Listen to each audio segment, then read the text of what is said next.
أعوذ بالله من الشيطان الرجيم.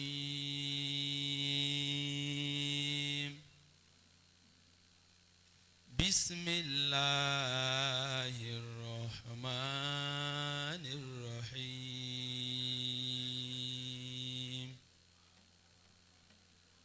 يا أيها الذين آمنوا لا تقدموا بين يديه الله ورسوله واتقوا الله إن الله سميع عليم.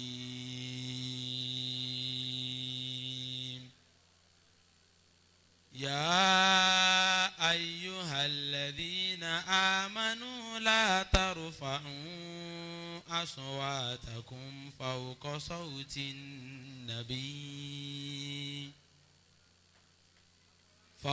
صوت النبي ولا تجهروا له بالقول كجهر بعضكم لبعض أن تحبط أعمالكم وأنتم لا تشعرون.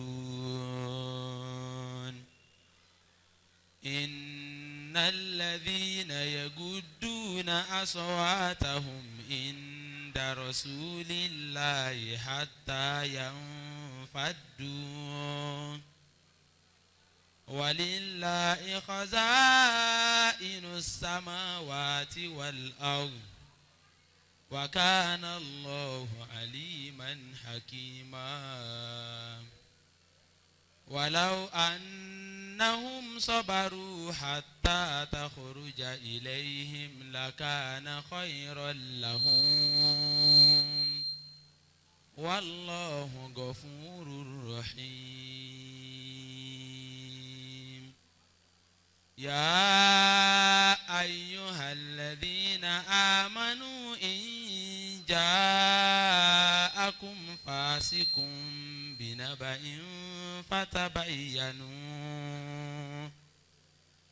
فتبينوا أن تصيبوا قوما بجهالة فتصبحوا على ما فعلتم نادمين. واعلموا أن فيكم رسول الله لو يطيعكم في كثير من الأمر لعنتم ولكن الله حبب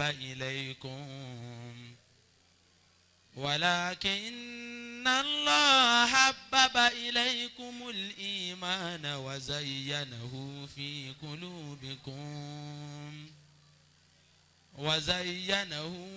قلوبكم وكره إليكم الكفر والفسوق والعصيان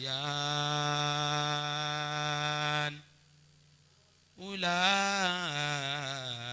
هم الراشدون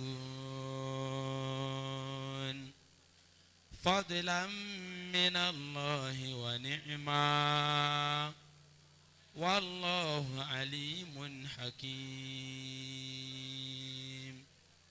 وإن طائفتان من المؤمنين اقتتلوا فأصلحوا بينهما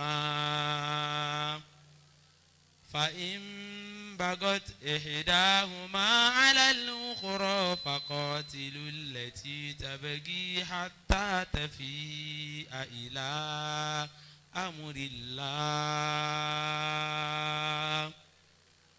فإن فاءت فأصلحوا بينهما بالعدل وأقسطوا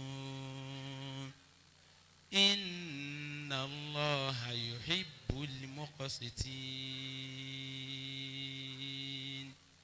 إنما المؤمنون إخوة فأصلحوا بين أخويكم واتقوا الله لعلكم ترحمون.